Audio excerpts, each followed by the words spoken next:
Hello, I'm Ivan Gulenko, founder of CoderFit.com, a Switzerland-based tech recruitment consultancy. I just have been in I don't know, 12, 20 interviews with a client because this is what I sometimes do. I really participate in the interviews to find out if the candidate is mistreated by the company. What I found this time, especially, is that it really matters if you connect on a personal level with the interviewer. If there are general questions about what you did and there's things to connect, in general, in 110% of cases, then later the technical questions will be easier. How so? Well, you can ask a technical question in 40 different ways. And sometimes you can give away the answer inside the question. And guess what?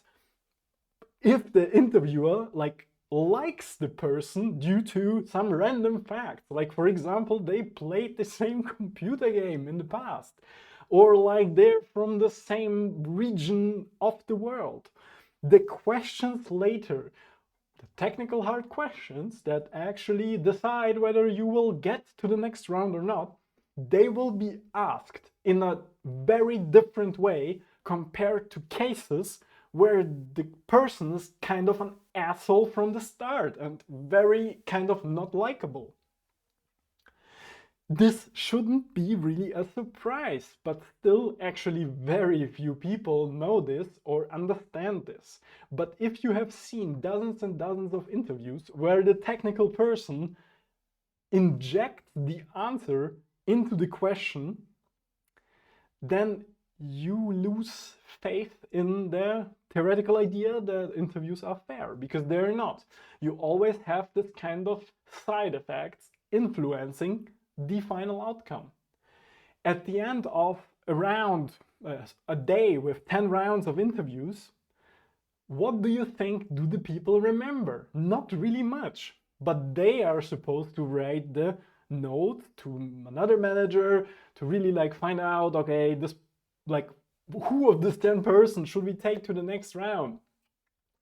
People will not remember the exact facts or how you exactly answered some technical detail. No, they will remember how they felt. And based on that, they will then craft the answer in written form about you. This is how it works, and this is 100% the reason why people do not get jobs, because there is many small details that at the end of the day it destroys the chances that you will get a job. Classical example, telling a shit story about why you left your last job.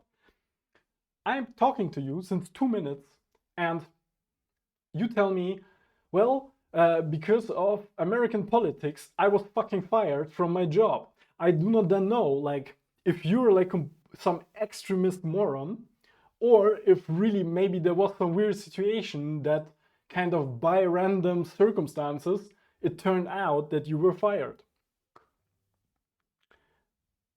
So you should answer a question that has negative possible connotation in the following way. There was disagreement with management on certain social aspects, topics, and I kind of didn't like it that much. You don't even need to say I was why would you say that explicitly? I don't understand. I mean, if you're explicitly asked, did you leave your job on your own terms or were you let go? Then you should say the circumstances were in such way that officially I was let go. But anyway, I was looking around for something new because sometimes it just doesn't fit with the team, and generally I wanted to work in a smaller, bigger company, whatever the fit is. So you should tell what the people want to hear. This is how the world works.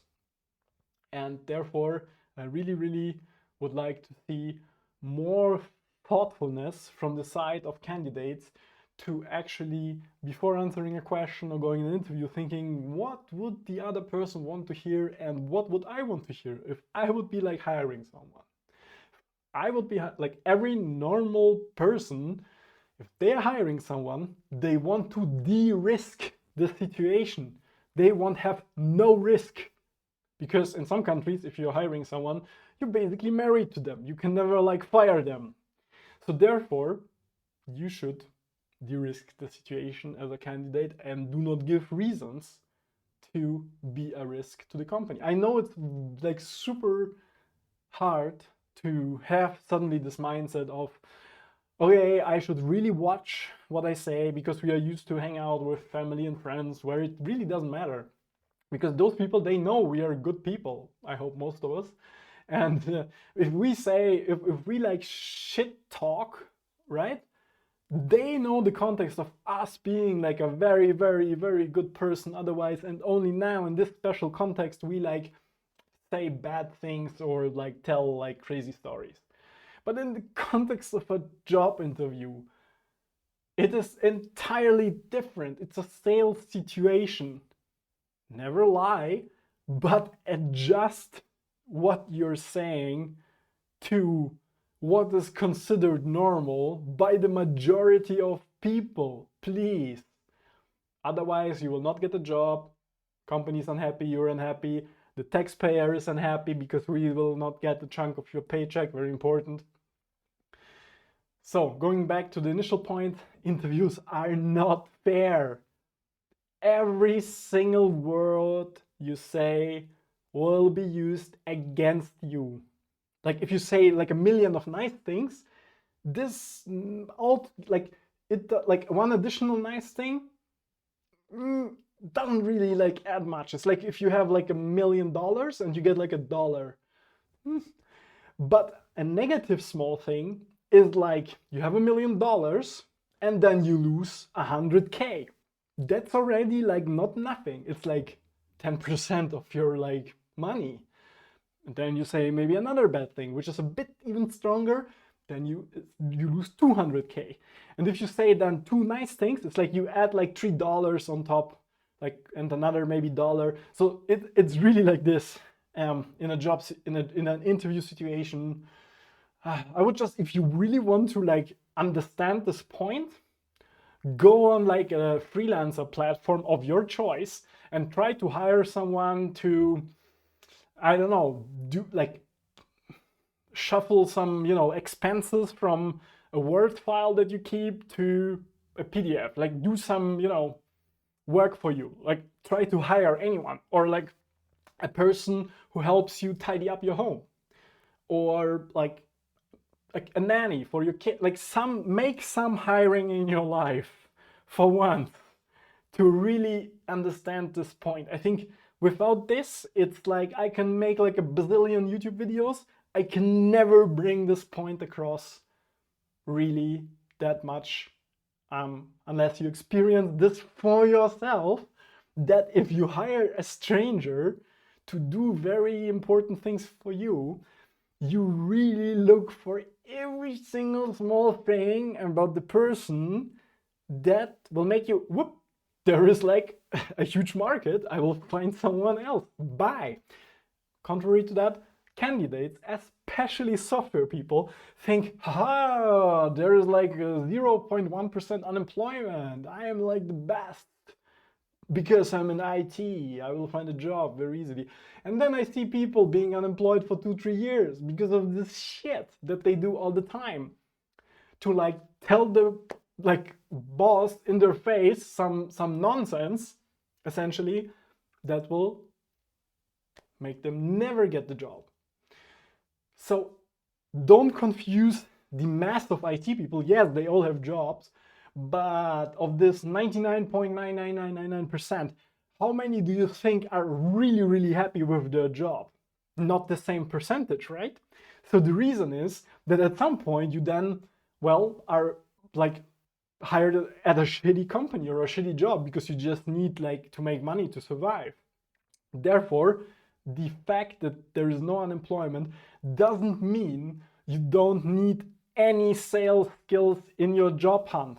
I'm just begging you to get like 1% of sales skills that like a normal salesperson has, and you can acquire them in like 5 minutes chatting to salesperson, to a recruiter, to your sister, mom, dad, father, uncle who is like good at these things, and they will tell you, hey, you totally suck at these 5 things and you're like really bad. And what you should do maybe is to practice a question: why did you leave your last job?